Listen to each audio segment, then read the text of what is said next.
Ceci est un Death Note. Mais vous savez probablement déjà ce que c'est, sinon vous n'auriez pas cliqué sur cette vidéo. Alors maintenant que vous êtes là, laissez-moi vous raconter une histoire. Une histoire qui va au-delà d'un simple cahier, une histoire qui va au-delà de 12 tomes, l'histoire d'un duo. Un duo imbattable certes, mais plus encore, l'histoire d'un homme.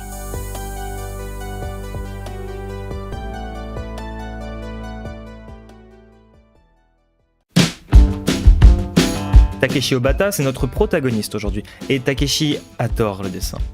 C'est une phrase plutôt bateau, mais Takeshi adore le dessin, et donc, comme toute personne qui adore le dessin, il s'amuse à dessiner aussi bien dans sa chambre qu'en cours, et si bien que finalement en 1985, il décide de participer au prix Tezuka. Le prix Tezuka, c'est un concours organisé par la Shueisha, une maison d'édition japonaise de manga, où les jeunes prétendants mangaka peuvent envoyer leurs chapitres et où ceux-ci seront jugés par des professionnels du métier, pour peut-être avoir la chance d'être édités. Il y a donc beaucoup de noms que vous connaissez dans les gagnants de ce prix, allant de Takehiko Inoue à Naoki Urasawa, et le tout en passant par Eiichiro Oda. Autrement dit, c'est l'opportunité pour notre jeune héros d'entrer dans le monde du manga japonais, et Dieu sait à quel point c'est compliqué de s'y faire une place. Mais pour obtenir le prix Tezuka, ce n'est pas si simple. Il suffit pas d'être le numéro 1 des participants, non, il faut être le meilleur de tous. Parce que le prix Tezuka se réserve le droit de ne récompenser aucun des candidats s'ils estiment le niveau des œuvres trop bas. Alors, Takeshi se motive, il écrit et dessine, et à l'âge de 16 ans, envoie son premier chapitre officiel à la Shueisha. Koyaku Kounen no Shinwa. Et ne faites pas attention à l'accent s'il vous plaît, c'est le titre de ce qui lui a permis d'obtenir la 2e place au concours Tezuka. Ce qui est fort. Suffisamment fort pour être ensuite appelé à faire d'autres séries, cette fois publiées officiellement par une maison d'édition, et qui marque ainsi le début de sa carrière. Mais comme tout mangaka, il passe avant par la case assistant, où il sera sous les ordres de Makoto Niwano, avant de finalement voler de ses propres ailes avec Cyborg Jichanji. Cyborg Jichanji, c'est l'histoire d'un papy qui a modifié son corps dans le but de jardiner, car après tout, le jardinage c'est la source de vie de l'humanité, ce qui est cocasse pour un cyborg. Et c'est donc sur un fond comique qu'on suit ce personnage débordant d'énergie qu'est le grand-père. Le style de dessin et la composition sont déjà aguerris des années passées en tant qu'assistant, avec des planches dynamiques et des perspectives travaillées qui, pour un premier manga, sont amplement respectables. Suite à ça, Obata enchaînera les différentes œuvres, pour la plupart mineures, mais lui permettant d'affiner son style de dessin qui évoluera constamment au fur et à mesure des années, en passant par les grands-pères robotiques, les sumo ou encore les poupées, avant de finalement rencontrer Yumi Ota.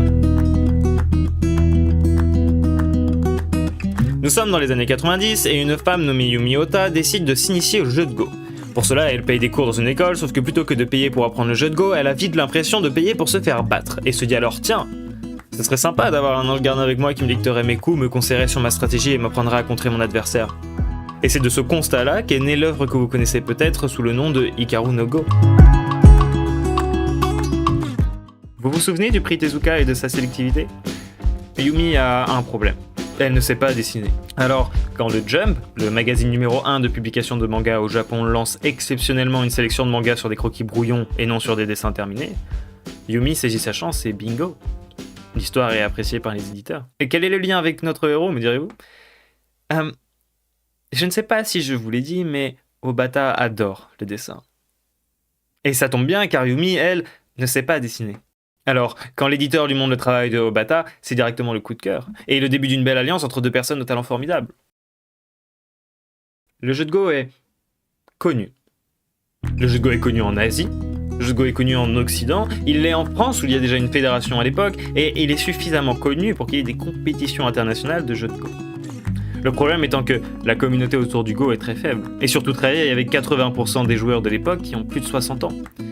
Alors publier une série sur le Go dans un magazine pour adolescents, c'est risqué, très risqué. Heureusement, Hikaru no Go a cette force pour les mangas de sport de prendre un sujet qui ne nous intéresse pas et d'en faire une des choses les plus incroyables sur Terre. Et l'histoire de Hikaru no Go, c'est l'histoire d'un jeune adolescent nommé Hikaru qui n'y connaît rien au jeu de Go. Et un jour, alors qu'il fait un match de Go, se retrouve à parler et voir le fantôme d'un ancien joueur. Et cet ancien joueur va dicter à Hikaru chacun de ses coups et lui permettre de remporter ce premier match. Petit à petit, il va alors se passionner pour ce jeu et participer à des compétitions affrontant alors de multiples adversaires. Ce fut là la première vraie collaboration de Obata avec un scénariste, en l'occurrence une scénariste, et L'alliance de son dessin jouant parfaitement du découpage, de la perspective et de la narration avec le scénario complet de Ota, qui plus est supervisé par une joueuse de Go professionnelle, font que le Go est revenu à la mode. Le nombre de joueurs de Go a littéralement explosé après la publication des premiers tomes et tout le monde s'accorde à même parler de boom du jeu de Go.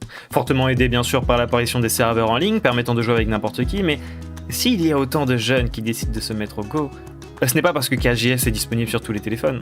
Non, c'est parce que dans le Shonen Jump, dans le magazine que tous les adolescents achètent, entre les chapitres de One Piece et Naruto qui commencent à peine à se battre en popularité, il y a un manga.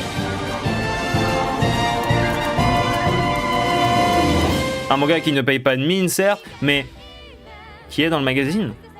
Et donc autant le lire.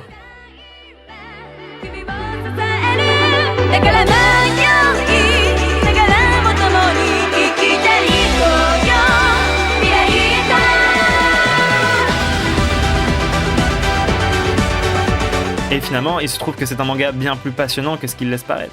Parce qu'Hikaru no Go a cette force qu'ont les mangas de sport, de prendre un sujet qui nous intéresse pas et d'en faire une des choses les plus incroyables sur Terre. Obata a souvent répété qu'il n'était pas doué pour les scénarios. Mais pour la mise en scène, c'est une autre affaire. Un sujet qui intéresse uniquement les plus vieux ? Pas grave. Prends des personnages de design jeunes et enthousiastes qui accrochent n'importe quel adolescent fan de manga et le font s'intéresser au jeu de Go de manière détournée. Des duels où deux personnes sont assis face à face sur une chaise et où il n'y a pas d'action ? Pas grave. Découpe tes planches avec dynamisme, raconte des dialogues intérieurs avec les plans les plus élaborés, passe d'un dialogue à l'autre fluidement et guide le regard le plus possible. Ça paraît simple dit comme ça, mais c'est un travail monstrueux et il a transformé des simples parties de Go dans des combats à mort entre deux personnages qui donnent leur âme pour remporter la victoire. Et évidemment, le génie d'Obata, c'est le génie discret. Celui qui se voit pas mais se ressent, et c'est pour cette raison que travailler avec des scénaristes comme Ota est le meilleur moyen de faire connaître son talent de narration. Parce que Ota elle-même fait un taf monstrueux sur Hikaru no Go, si on se sent aussi investi, c'est parce que les questions d'Hikaru, qui n'y connaît rien au jeu de Go, sont d'abord les nôtres. Et que lorsqu'il commence à jouer de plus en plus, ses doutes deviennent nos doutes, et c'est encore plus le cas pour ceux qui ont décidé de commencer à jouer en même temps. Et donc l'histoire entraînante permet de retenir le lecteur. Hikaru no Go est littéralement un concentré de génie. Si bien qu'il suffit de prendre un chapitre au hasard, et même si on n'en connaît rien, on se retrouve emporté dans chaque case, dans chaque planche, à vouloir lire la ligne suivante, puis la bulle suivante et le tome suivant, avant de se rendre compte qu'en fait, on est arrivé au dernier tome, et que l'histoire, elle est déjà terminée. Ce fut là la seule collaboration de Takeshi Obata avec Yumi Ota. Et ce fut une réussite.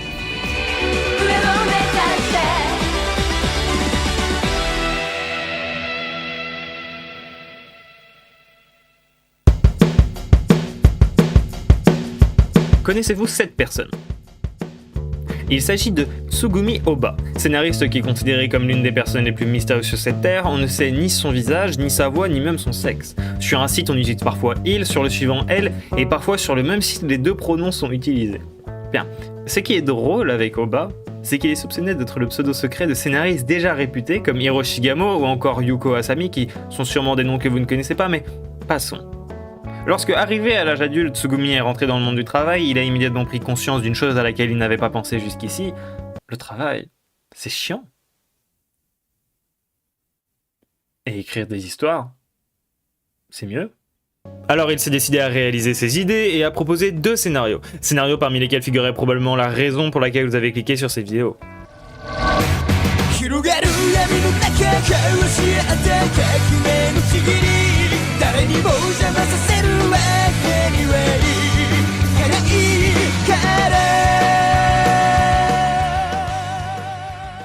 Death Note ne fait pas partie de ces œuvres mondialement connues qui ont d'abord été refusées partout et qui par un heureux hasard se retrouvent éditées avant de finalement devenir une œuvre majeure de leur siècle. Non, à peine le scénario a été lu par un éditeur qu'il a été approuvé et développé. Alors quand on a un scénariste qui a une bonne idée mais qui ne sait pas dessiner et qui sait que son œuvre est technique à narrer, on cherche quelqu'un capable de créer du dynamisme dans des face-à-face passifs, quelqu'un capable de rendre intéressant chaque personnage juste à son chara-design, capable de gérer des dialogues intérieurs avec une souplesse qui permet au lecteur de suivre le fil de la pensée, capable, juste avec ses angles de caméra et ses expressions, d'émouvoir son public. Et ce genre de dessinateur, capable de jouer sur autant d'aspects différents avec efficacité, est rare. Très rare. Mais ça tombe bien, un certain Takeshi Obata vient de finir d'écrire un manga du nom de Hikaru no Go. Obata est donc contacté par un éditeur qui lui propose de dessiner des dieux de la mort. Et les dieux de la mort, c'est cool. Alors Obata accepte. Death Note, c'est l'histoire d'un jeune garçon, Light Yagami, qui un jour trouve par terre un cahier de la mort, un Death Note. Et la particularité de ce cahier, c'est qu'il a le pouvoir de tuer les humains. Rien de bien compliqué, il suffit d'écrire le nom complet de la personne que l'on veut tuer en pensant à son visage pour que celle-ci décède d'une crise cardiaque 40 secondes plus tard. Light va alors rapidement se décider à tuer les grands malfaiteurs de ce monde afin de répandre la paix.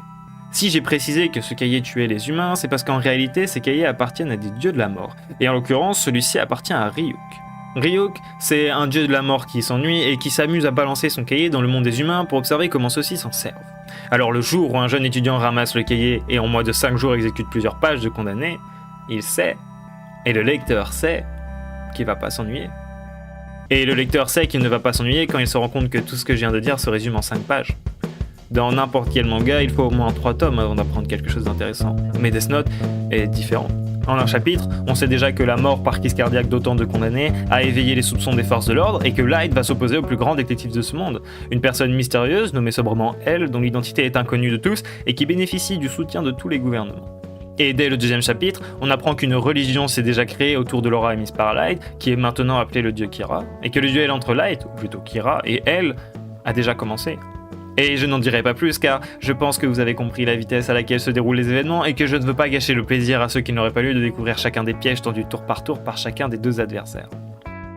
Cette fois, le génie visible qui remplace Yumiota est Tsugumi Oba. Il est capable de créer des personnages complexes qui paraissent réels avec un caractère propre à chacun et qui sont touchants, des retournements de situation qui enchaînent sans incohérence à un rythme soutenu qui tient en haleine jusqu'à la fin du manga et surtout, les dialogues sont extrêmement audibles et compréhensibles malgré la complexité de l'œuvre. Mais le plus impressionnant, c'est sûrement sa capacité à maîtriser son histoire. L'utilisation du Death Note est régie par plusieurs conditions, des règles d'utilisation, et les personnages, car il n'y a pas que Light et Elle, ne connaissent pas tous les mêmes éléments. Il doit alors jongler entre d'une part les règles du cahier et de l'autre les connaissances de chacun, le tout sans créer d'incohérence dans l'histoire en gardant un rythme dynamique et des dialogues compréhensibles. Mais ce qui fait que le tout fonctionne parfaitement, c'est le génie invisible de l'œuvre. C'est la mise en scène et le dessin de Takeshi Obata. Ok, le premier défi, créer les chara-design des personnages, ou pour faire simple, la gueule qu'ils vont avoir. Et le premier défi est extrêmement complexe à cause d'un personnage, Ryuk.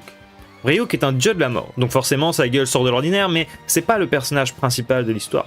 Il ne doit pas voler la vedette à des personnages comme Light et Elle, et c'est d'autant plus complexe que Light est un simple étudiant, et donc que le chara-design ne peut être qu'autre chose qu'une chemise et un pantalon. Mais la prestance mise par Obata dans le design de Light permet totalement de surpasser la terreur provoquée par l'apparence de Ryuk, si bien que Ryuk, qui de prime abord nous effraie dans les premières pages, finit par faire pâle figure à côté de Light. Et comme si ce premier défi n'était pas suffisamment dur, Obata a alors décidé que l'on puisse ressentir le caractère de chaque personnage rien qu'en l'apercevant.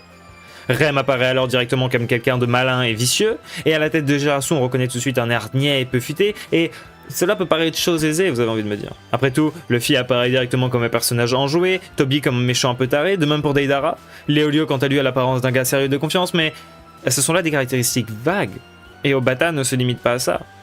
Au visage de chacun des membres de l'équipe policière, vous pouvez savoir si oui ou non et à quel degré ils approuvent les agissements de Kira. Au visage de chaque personnage, vous pouvez savoir s'ils sont discrets, présents, timides, irritables ou naïfs, et chaque visage est un trésor de travail. Parfois dû d'ailleurs à des longues heures passées à frotter une mine contre papier pour trouver le visage qui sera parfait. Le deuxième défi, particulier à Death Note, est dû au déroulement de l'histoire dans le monde réel. Les dieux de la mort ne sont pas communs. Alors il fallait réussir à mixer le monde réel et toute la mythologie autour des dieux de la mort sans que cela ne soit faux. Il fallait que tout paraisse réel, épurer au maximum leurs apparences pour les fondre dans cette ville, tout en conservant une aura divine et menaçante. Et vous vous en doutez, le troisième défi auquel il a dû faire face, c'est les dialogues. Mettre en scène des dialogues intérieurs, parfois même deux en simultané et encore pire parfois un dialogue à voix haute, c'est une tâche ardue. Alors, sur un mélange de découpage dynamique, de contre-plongée, de 2/3, 1/3, Obata pose les dialogues avec une souplesse hors du commun qui font que, même si Death Note est connu pour avoir beaucoup de lignes de texte, il n'est pas connu pour l'indigestion provoquée par les dialogues. Parce que, aussi impressionnantes soient-elles, les pages sont en réalité si souples à lire que même un novice peut en saisir tous les propos. Elles sont si souples que l'histoire, aussi complexe soit-elle dans ses tours de passe-passe et ses retournements de situation, reste complètement accessible. Bien entendu, Oba a un rôle tout particulier là-dedans car il reste le maître de l'histoire dont le talent ne peut être négligé. Si l'histoire est compréhensible et accessible, c'est parce que lui-même a rendu les dialogues clairs et nets, et c'est Obata qui derrière repasse en éclairant tout ce qui est nécessaire par la fluidité de sa réalisation. Les deux, malgré le fait qu'ils ne se voient jamais, malgré le fait que tous les infos passent un intermédiaire, les deux travaillent en symbiose. C'est cette symbiose qui a permis à Death Note de devenir un des mangas dont le nom est directement connu par des novices. Une des œuvres que l'on conseille à quiconque veut se lancer pour la première fois dans les mangas, parce que Death Note est accessible. Lisible pour n'importe qui, prenant pour toute personne qui aime un peu le mystère et les tours de passe-passe, visuellement impressionnant pour tous et surtout c'est court. Résumé en 12 tomes, ça l'a bien plus abordable que les actuels 108 tomes de One Piece, ou même 34 tomes comme SNK, et il en est de même pour la version animée qui cumule seulement 37 épisodes de 20 minutes. C'est peu. C'est très peu. Fort de ce succès et de toute cette pression accumulée, il était temps pour Obata de se reposer un tant soit peu. Repos fort mérité, il s'allie donc à différents scénaristes et propose 2-3 courts mangas, mais rien de très impressionnant, rien qui n'a marqué les esprits. Les scénarios étaient souvent critiqués par le fanservice qu'ils offrent et le peu de cohérence qui en ressort, mais ça serait dommage de terminer cette vidéo là-dessus, n'est-ce pas? Lorsque j'étais au collège, il y avait un CDI. Et dans ce CDI, il y avait le tome 1 d'une œuvre nommée Bakuman. Bakuman n'est pas né de l'idée folle de deux génies qui se sont dit tiens, on n'a qu'à se réunir pour créer quelque chose d'inoubliable car on est trop fort pour les deux. Non, elle est venue de l'idée de deux gars qui avaient juste besoin d'un partenaire de travail.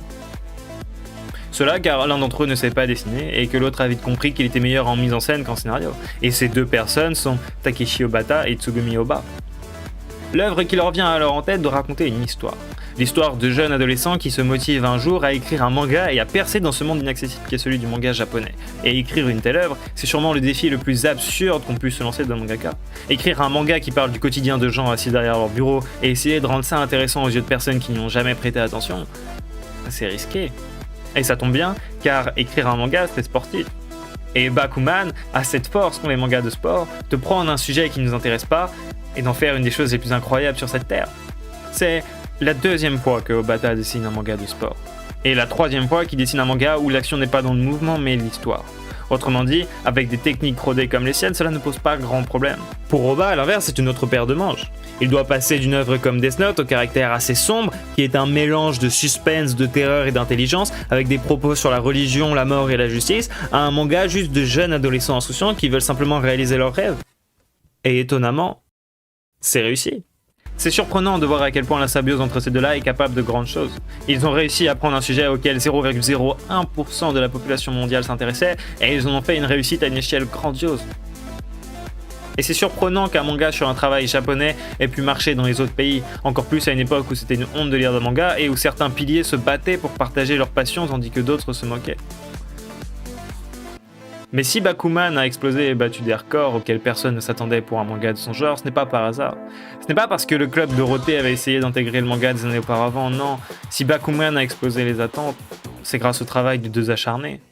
Deux acharnés qui ont pris des personnages et les ont rendus tellement humains et tellement attachants aussi bien physiquement que caractériellement, que n'importe qui finit par lui aussi s'intéresser à la construction de manga.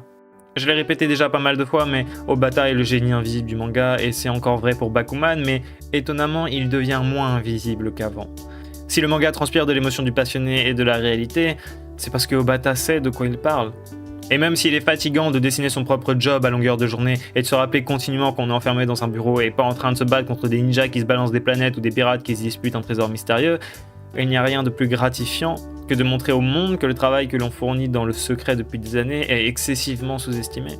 Que pour une simple page, il y a des nuits blanches de recherche, que pour chaque dessin, il y a 100 croquis sur un vieux carnet d'entraînement, que pour chaque objet, il y a une étude minutieuse et que pour chaque page, il y a des heures de recherche pour proposer le meilleur découpage et la meilleure mise en scène. Bakuman, c'est sûrement le meilleur cadeau que l'on pouvait faire à tous ces humains qui ont eu un jour la folle idée de devenir mangaka, que ce soit les jeunes apprentis qui veulent grappiller des infos et se motiver en lisant le manga, ou les vétérans qui subissent le système de parution des maisons d'édition depuis des années, à parfois même en tomber malade, et qui sont contents que ce soit révélé au grand jour. Et c'est comme ça que ce duo légendaire a encore une fois bouleversé l'univers du manga, en rendant leur œuvre incontournable pour quiconque souhaite commencer un jour à écrire des mangas. Et suite à ça, tel un vieux couple, alternant entre une passion fervente et une pause lassante, Tsugumi Ohba et Takeshi Obata ont décidé de retourner chacun de leur côté. Ok, All You Need Is Kill est l'adaptation d'un light novel de Hiyoshi Sakurazaka. Évidemment, si je vous en parle, c'est parce que ce manga a été dessiné par nul autre que Takeshi Obata, et si ce titre ne vous dit rien, ce n'est pas surprenant, c'est juste une petite histoire en 2 tomes qui, en France tout du moins, n'a pas fait parler plus que ça. Mais si je prends la peine de vous en parler alors que je saute depuis le début tous les petites œuvres, ce n'est pas simplement parce que Obata a participé à son écriture, non. Il se trouve que ces 2 simples tomes, qui ne vous disent rien, ont eu un impact de quelques millions de dollars, et dans lequel notre héros a donc eu un petit impact. Car même si Takeshi Obata ne vous disait rien avant cette vidéo, même si All You Need Is Kill ça ne vous parle pas plus que ça, et même si vous ne lisez pas de manga, il y a de grandes chances que vous connaissiez All You Need Is Kill. Parce que s'il y a bien quelqu'un que vous connaissez, c'est Tom Cruise. Alors il va falloir m'écouter, parce que vos vies en dépendent. Age of Tomorrow est un excellent film. Un excellent film dont on parle très peu souvent à mon goût, et c'est la raison pour laquelle je me sers de Obata pour m'attarder dessus aujourd'hui. C'est un film où le héros, qui est évidemment Tom Cruise, va se retrouver à devoir aller au front avec l'armée pour aller se taper avec des gros monstres. Et une fois au front, il va finalement mourir avant de se réveiller quelques heures plus tôt dans sa chambre, en pleine santé. Et à chaque fois qu'il meurt, il se réveille quelques heures plus tôt et se souvient de tout. Et évidemment, avec ses nouveaux pouvoirs, il va vouloir taper le gros monstre pour qu'il n'y ait plus de petits monstres. Et ce film, donc, que vous connaissez peut-être, n'est autre que l'adaptation de All You Need Is Kill. C'est surtout cocasse et extrêmement drôle de remarquer que ceux qui ont donné des tentacules aux monstres, c'est les Américains. Et j'aurais sûrement une tonne de choses à dire sur Age of Tomorrow, comme par exemple le fait qu'ils utilisaient réellement des armures et que ce n'était pas de la CGI, que ça pesait si lourd que des petits bonhommes en verre les aidaient à se relever dans certaines scènes, mais Tom Cruise n'est pas le héros de notre histoire. Alors revenons à Monsieur Obata. Après All You Need Is Kill, Obata n'a rien fait de spécialement remarquable, jusqu'au jour où un certain Oba revient avec le scénario de Platinum End. Platinum End, c'est une sorte de battle royale où chaque candidat a reçu des pouvoirs d'un ange et où le gain n'est autre que celui de devenir Dieu. Et on suit alors l'histoire de Mirai, un jeune adolescent orphelin vivant chez ses oncles, très timide et assez renfermé sur lui. Et Mirai ayant perdu goût à la vie, il décide de se suicider avant d'être de justesse sauvé par l'ange Nacé qui lui conférera les pouvoirs nécessaires pour devenir Dieu. Mirai, qui pourtant ne souhaite pas devenir un être divin, n'a alors plus d'autre choix que de participer à ce Battle Royale.